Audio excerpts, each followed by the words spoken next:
We've been alluding to this one for the last hour. We're very lucky to get on new Dragons recruit, Lachlan Ilias. Lachlan, how you going, mate? Yeah, I'm good. How are you? Good, thanks, Lockie. So first and foremost, mate, how's the leg? How's the injury? Are you still in the rehab process? And I think everyone remembers the horrific injury halfway through the year, mate. So how's that going right now? No, the leg's really good. I'm doing a lot of running, a lot of change of direction now. So I'm in rehab with Valentine Holmes and Corey Allan, and we're making progress every session. So we're itching to get out there on the training paddock, and that's only just around the corner. So we're taking steps in the right direction. We're keen.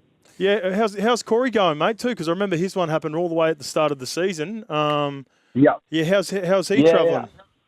Yeah, unfortunately, because he did everything in his knee. So, but he's doing good. He's been in rehab for about the last 12 months, and his head's on, and he's ready to go as well. So us three boys, we're humming and we're ready to go. And mate, Beaky, there was a whispers, I don't know, maybe 6 or 8 weeks ago about potentially joining other clubs, and then it sounded like you wanted to stay at the Rabbitohs. What eventually happened where you go, you know what, it probably is the best that I move on?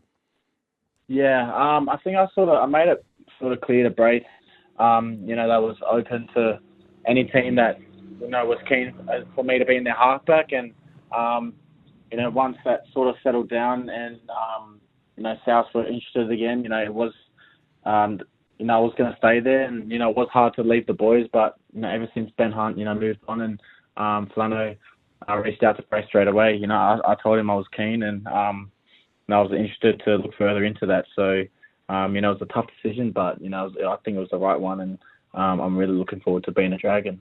And mate, I've heard that you actually played a bit of six coming through the grades. Is that true? Yeah, I did. I think I don't know how much six it was. Probably just the numbers on our backs. Me and Taffy were 6 and 7.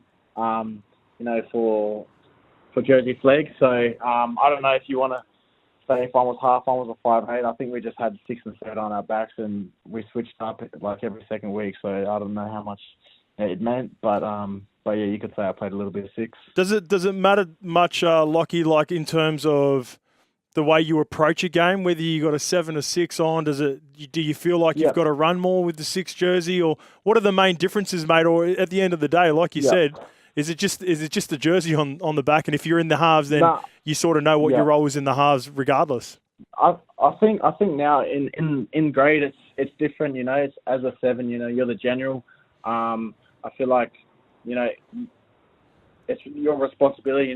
Whether you win or lose. So it can be good or it can be bad. But that's where I want to play. I want to be the halfback, and I'm grateful that Dragons are giving me the opportunity to hopefully play there. Has Flanno give you an indication of sort of where you'll get a crack at first? I know you probably wouldn't have got guarantees this far out, like who's playing where, but at least giving you an opportunity to get the amount of reps in that's required to have a good shot at securing that 7 jersey.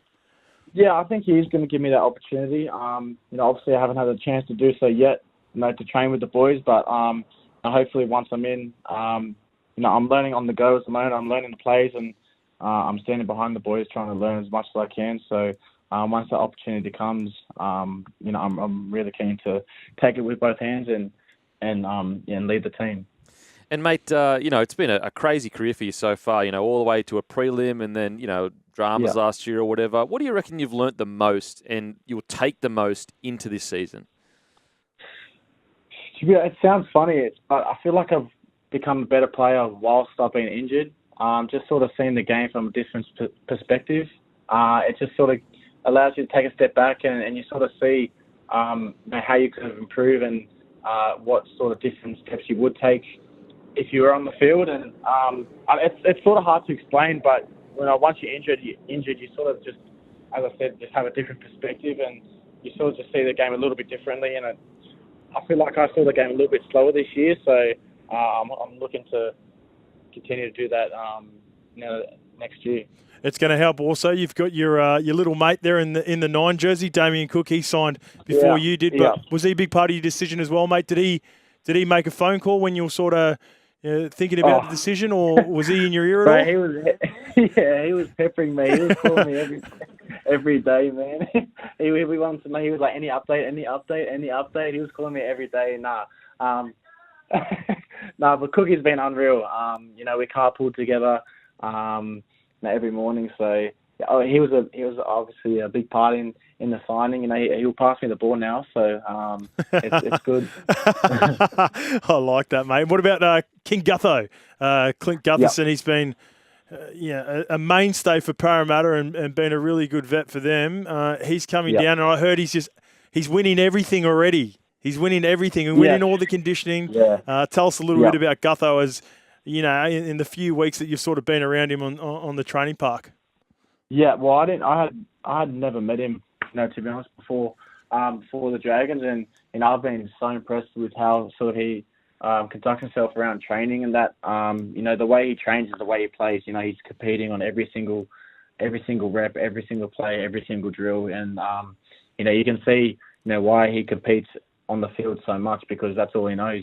So it's been really impressive, and I think the boys have really benefited from that sort of competitiveness that he brings, and I think everyone's going to benefit from it. And your partnership with Kyle Flanagan, what part of his game do you reckon is going to really complement you? Yeah, I think we both play really square, So I think we can both sort of control both sides of the field, which is exciting. And I think we can sort of be similar players, and I think we'll have solid options both sides of the field and attacking weapons both sides of the field, with strong back rows, strong centres, and Gutho hanging around the back. So, it's really exciting. I'm really keen to work with him. Yeah, it's a big year coming up next year too, Lockie, because in 2026, it's just been announced, 3-year deal for Daniel Atkinson. All three of you guys are a little bit similar in a way. You've got your first grade experience. You're just looking for an opportunity to be the guy. And now Daniel Atkinson will be arriving next year as well. And I guess iron sharpens iron, right? You get three guys that are hungry to lock down two positions. It should bring out the best in you. Yeah, it should. It's a bit of motivation to play, even train and play even better this year, to keep that spot. But but he's a great signing for the Dragons. He's proven that he can play anywhere on the field. So, I think Flanno's really happy with that signing.